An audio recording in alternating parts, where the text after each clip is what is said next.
أسمرا كاب الزمدبرو استوديو ري تي في عزو السلام تانا تقبلو كبرات تعذبتنا كما يتمسيوم لك ساعة تشعة تقوينو نلومي ربع إسرا حملة زي تدالو زينو مستندو نفلم علونا مساقم تسألن حيرن قبر سلاسي فلما كان درست زينا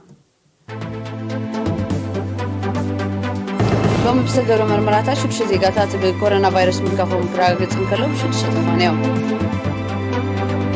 مدبر فلسطين وزبا من دفرها مدبات مقرب نمدن فعل لميتن سمانين شح فلسات الدليا أبالات محبر متحقاز قدما يزوري حقروا عقل قلوت نتوكمات تمهرون عناو تتمرت حقاز قيرون أمريكان تتايسيا باسفيك عب حد غازة نتفتات تكايدا لاكتفل چاينا وغيسا أب بريطانيا متن زغبابي آستات 10 ميتاويت كم زبادز حتى قليتون إيران عراقاً أبقرب إلكتريسيتي زتكرة وعل تفراري من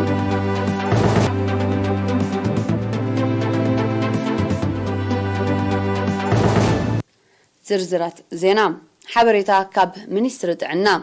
لومي أب ممرمري مأكلات جوا مأكل بزيتا جبران هاي لابراتور مرمراتات شو دشتا زيغاتات بكورونا فيروس ملكافهم ترقاقيت اللوم نساتهم دما ها حدا كاب مأكل كتما آخريا قوشت 4 اسمرا جيندعن أفعبتن يوم إذا كم زيلون كله كورونا فيروس ترخيبهم أب هوسبيتال زوا مأكل تعقيبهم كن كجبر لهم تنحو شو دشتا زيغاتات حاويهم تفاني مالو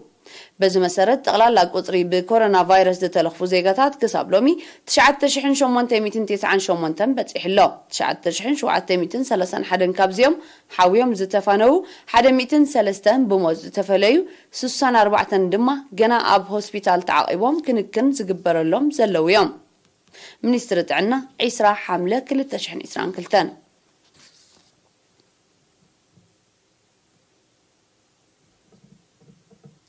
أبز تفل عليه كبابيتات زركبا مدبرات فلسي أب أوان كرامات زتكبر مدبات مقرام نمدنفع فلستات يدالواين مدبر فلسي نؤزبا من دفر أدما نتمسس علامة زوعل لعلميتن سامانن شح فلستات أداله تعدل اللام نتأبت أبو كل إيرينا يعبيو باهتا سامرويت ليفيو كتاربيا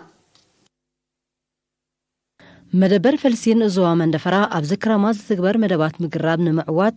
282 شح استفلالي عينتات فلستات أقربات دالات تعدل اللام اتي 16 عينتات فلسي بوفري تمهرون اللمعات أبالات حيلتات من كل خال إيرترا ولك أقربتي كمون أبيات تمرتن أبيات أمنتن كتكال مخانو زحبري حالا فيها بتقربن انسسا زقرمن أبتن أزوبا آتوولو قبر قرقس تتكال فلستات كبوك هنكن كقبرلو أزخاخيرون إذا فلسيزي بناصع نهزبي نيمنقستاو تكالات نغرم تموماتو تمهارو نولك أويان قربتي كوماو مقرب نزيهم بزا حدا خفليت نكفلهم حزبي نزي فليتين كل جزء نتزوستو كحاصرون ككناخنون حلاي كجبرلون يقبا تتكامتي بوغونوم منيستر حرشا بزي كفريت نزغبرلهم زلو قربات بممقاس زوسدو فلستات كابتي زدد لدرجه زبصح غبو مكتال كم زغبرلو ارغاغيصوم ادمحجي 5000 قلاميطس وسيدنا لك 4000 زخون صديقلنا له حجي ما خمو 200 بربر صليم 200 نيم وسيدنا هازي صديق 900 نايتي وسيدنا يزلنا غراب كصدق مهانو كابز خاطر تقمتن ربحتكم كون بعد ملء تسفاي مدبر فلسطين زوا من دفرا 3 سرحتنيا تاتلوا از خمزيلن كلو ابالات محبر من تحقاس كفل سراويت 52 نبر ام مقبر حربنياتات نزوا من دفرا فلسطات كم استخلوا وكيل إيرينا حبيرون أبالات محبر متحققاز قدما يزوري هاجراوي أقلقلوت محبر قطباو تصقمات كم زلوم زتلاليو أب نقص زوباتات أبا شاولن 4 سمران زنبرو 400 تمهرو مباتا ناي ناوت تمرتي دقف بمقبار أب بيت تمرتي دقولي كرمتاو تمرتي وديمو مالو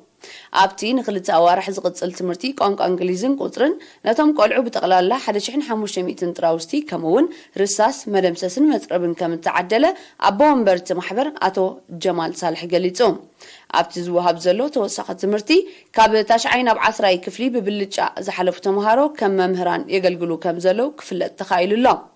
ኣብታ ኣጋጣሚ ሓላፊት ጨንፈር ሚኒስትር ትምህርቲ ዞባ ማእከል መምህር በላይ ሃብተጋብር ኣብ ዘስምዖ ቃል ኣባላት ማሕበር ምትሕግጋዝ ቀዳማይ ዙርያ ሃገራዊ ኣገልግሎት ንዝወሰድዎ ተበግሶ ብምምጓስ ወለዲ ንደቆም ዝግበር ዘሎ ሓገዛት ተገንዚቦም ከይቋርጹ ናብ ማኣዲ ትምህርቲ ክልእክዎምን ክከታተልዎምን ኣዘኻኺሩ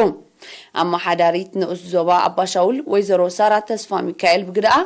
እቲ ኣብ ናይ ክራማት ዕረፍቲ ዝወሃብ ዘሎ ኣካዳሚያዊ ትምህርቲ ረብሑ ልዑል ስለ ዝኾነ ተማሃሮ ብተገዳስነት ክከታተልዎ ወለዲ ድማ ከተባብዕዎም ተላብያ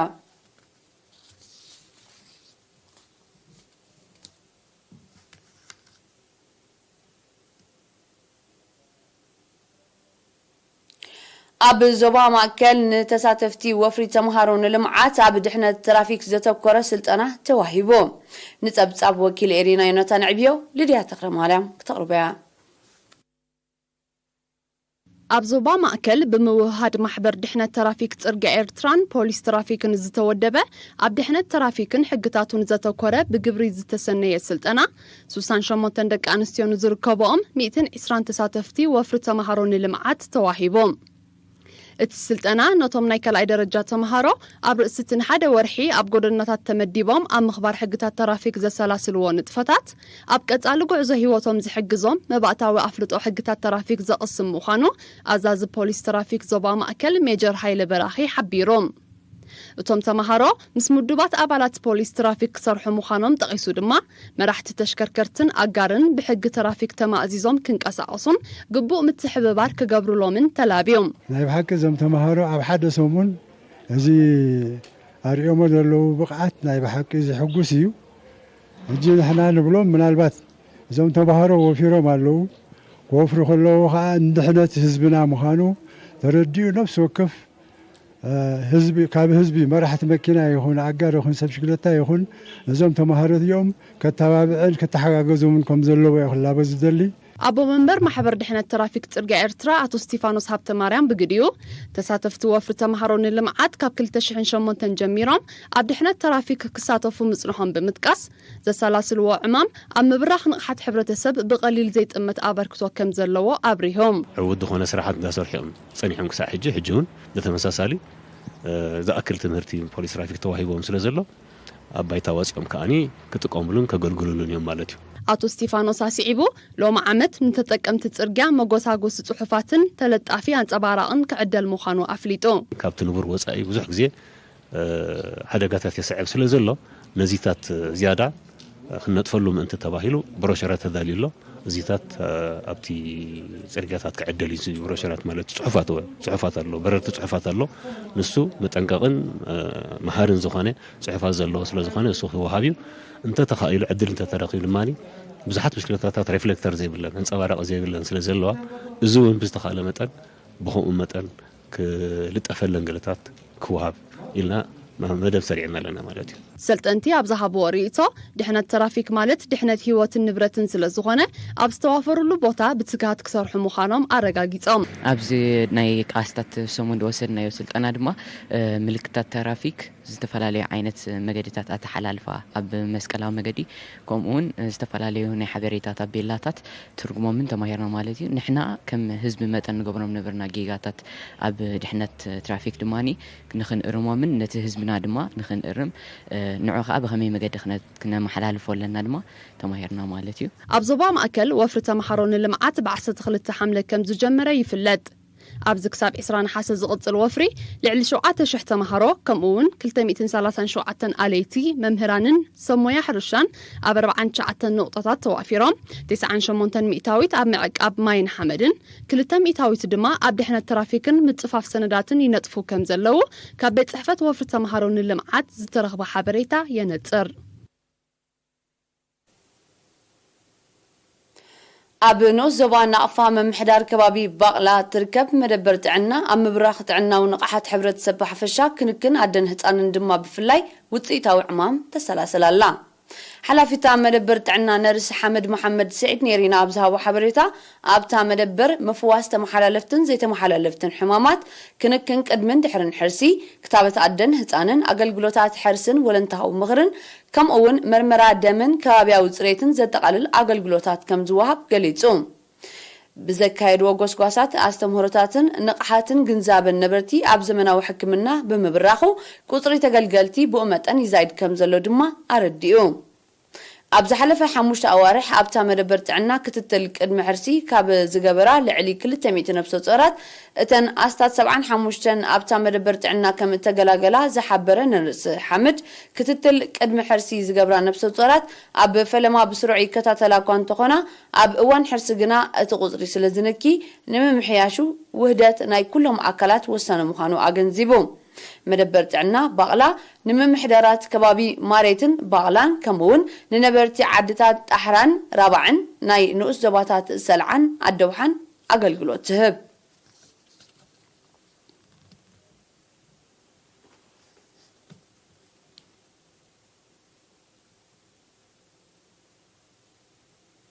ክቡራት ተዓዘብትና ዝቕፅል ኣገራዊ ዜናታት እዩ ምሳና ፅንሑ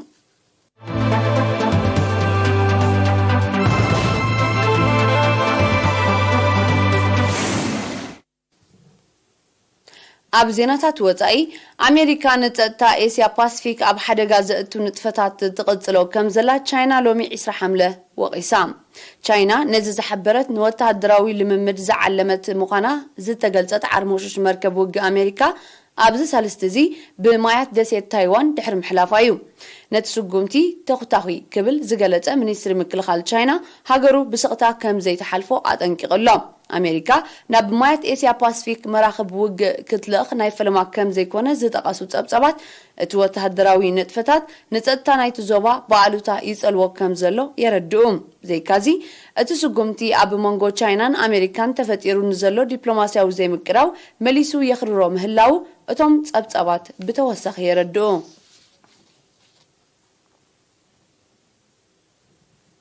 ኣብ ብሪጣንያ መጠን ዝቕባበ ኣስታት 10 ሚእታዊት ከም ዝበፅሐ እዚ ድማ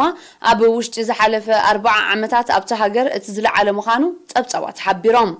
ኣብ ብሪጣንያ ከምዚ ዓይነት ተርእዮ ኣብ ወርሒ ለካቲት 1982 ተኸሲቱ ምንባር እዮም እቶም ጸብጸባት ዝረድኡ ቀንዲ ጠንቂ ናይቲ ዝቕባበ ኣብ ኣህጉር ኤሮጳ ተኸሲቱ ዘሎ ናህሪ ዋጋታት መሰረታውያን ጠለባት ህይወት ብሓፈሻ ነዳድን መግብን ድማ ብፍላይ ክኢላታት ቁጠባ ሓቢሮም ኩናት ዩክሬን ዘኸተሎ ናህሪ ዋጋ መሰረታውያን ጠለባት ህይወት ኣብ ኤሮጳ ጥራይ ዘይኮነ ኣብ ኣሜሪካን ካልእ ክፋል ዓለም እውን ከቢድ ማሕበረ ቁጠባዊ ፀገማት የስዕብ ከም ዘሎ ይፍለጥ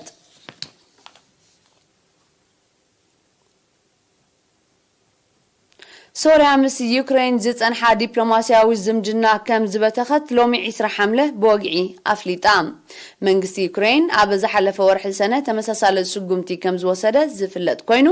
እዚ መንግስቲ ሶርያ ዝወስዶ ውሳኔ መልሰ ግብሪ ምዃኑ ሓቢሩሎም ፕሬዝደንት ዩክሬን ቮሎዲሚር ዘለንስኪ ሶርያ ምስ ሩስያ ከም ዝወገነት ብምውቃስዩ ነቲ ዝምድና ናይ ምብታኽ ስጉምቲ ወሲዱ ሶርያን ዩክሬንን ኣብ 1974 ዲፕሎማስያዊ ዝምድና ከም ዝመስረታ ጸብጸባት ይረድኡ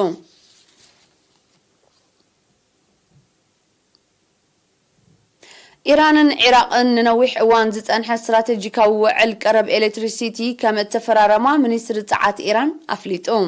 ብመሰረቲ ክልተኣዊ ስምምዕ ኢራን መስርሕ ህንጸቱ ኣብ ቀረባ እዋን ከም ዝጅመር ዝጠቐሰ ኣብ ኢራቅ ዓበይቲ ትካላት ኤሌክትሪሲቲ ክትሃንጽ ምዃና ተፈሊጡሎም እዚ ከምዚ ኢሉ እንከሎ እቲ ስምምዕ ቀረብ ባህርያዊ ጋዝ ኢራቅ ንምዕባይ እውን ሓጋዚ ምዃኑ ኣብቲ ስምምዕ ተጠቒሱሎም ኢራቅ ዝዓበየ ቀረብ ባህርያዊ ጋዝ ካብ ጎረቤታ ኢራን ከም ተእትዎ ጸብጸባት የረድኡ ብሰንኪ ግዳማዊ ወተሃደራዊ ምትእትታው ዓበይቲ ትሕተ ቅርጻዊ ትካላት ዝዓነወ ኢራቅ ቀረብ ኤሌክትሪሲቲ ንምዕባይ ኣቐዲማ ምስ ስዑድ ዓረብ ስምምዕ ከም ዝኸተመት ይዝከር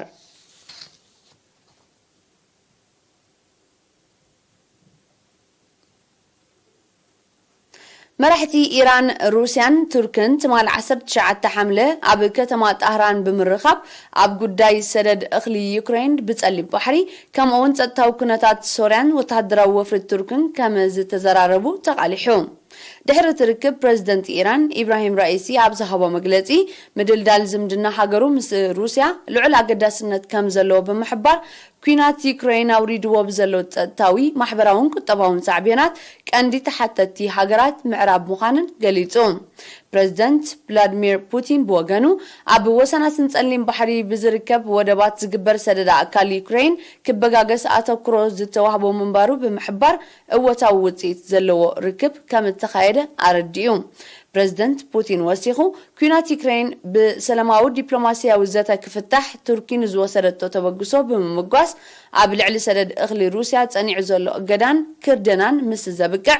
ኣብ ዩክሬን ዝፈረየ እኽሊ ብመንገዲ ጸሊም ባሕሪ ክሓልፍ ሃገሩ ከተፍቅድ ከም እትኽእል ኣሚቱ ፕሬዚደንት ኤርዶጋን ብወገኑ ኢራንን ሩስያን ኣብቲ ሃገሩ ኣንጻር ሽበራውያን ተካይዶ ዘላ ኩናት ክትሓባበራ ጸዊዑ እዚ ከምዚ ኢሉ እንከሎ ፕሬዚደንት ፑቲን ምስ ላዕለዋይ ሃይማኖታዊ መራሒ ኢራን ኣያቶላህ ዓሊ ኻሜኒ ተራኺቡ ኣብ ምምዕባል ክልታዊ ዝምድና ዘተኮሩ ዘተ ከም ዘካየደ ማዕከናት ዜና ኣቃሊሐን ዑደት ፕሬዚደንት ፑቲን ናብ ኢራን ንክልታዊ ሽርክነት ዘደልድል ምዃኑ ዝግለጽ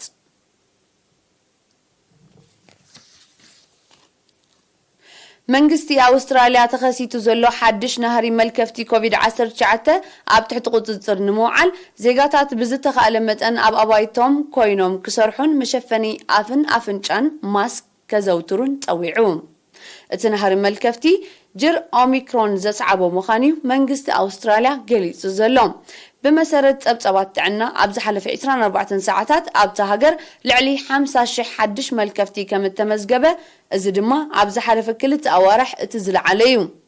ኣብ ዝሓለፈ 7 መዓልታት ብጠቕላላ ልዕሊ 300,000 ሓድሽ መልከፍቲ ኮቪድ-19 ከም ተመዝገበ ዝሕብሩ ጸብጸባት ኣውስትራልያ እዚ ኣብ ልዕሊ ትካላት ጥዕና ሃገር ከቢድ ተጽዕኖ ፈጢሩ ከም ዘሎ የረድኡ حدش BA4 BA5 زتسمي جر أوميكرون أب أمريكا تشاينان هجرات أوروبان ون نهري أب ملكفتي كوفيد-19 أصعبو كم زله أبت سحبرو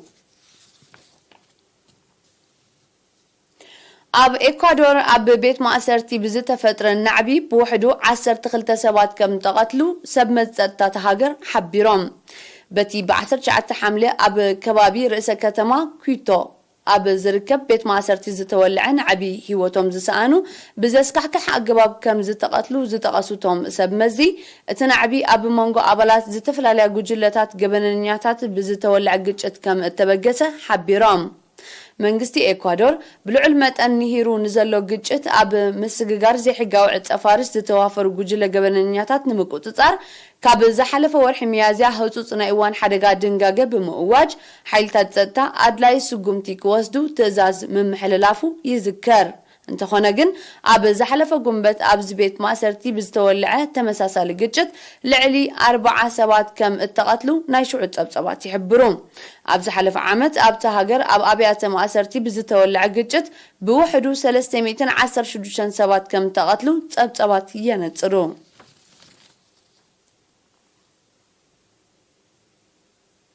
نلومي ربع إسرا حملة مشات زتدالوا حفشاو زينا ومساندونا نمززام كان درست زينا كندقم لومي بستقبر مرمراتها شدش زيقاتات بكورونا فيروس ملكافهم كراغت انكالو شدش تفانيو مدبر فلسين أزوبا من دفرها مدبات مقرام من فعل علميتين سمانان شحفت ستتدلع أبالات محبر متحقات قدما يزوري حقرا وعقل بلوت نتقومات تمهرون ايناوت تمرتي حقز جيرون أمريكان تتا إسيا باسفيك أب حدا غازتو نتفتات تكايلا لكتفل تشاينا وقيسام أبرت أنا متن زغبابا أسلات 10 ميتاويت كم زبتحة تقليتهم إيران عراقا بقرب إلكتريسيتي زتكورا وعل تفرام ريمان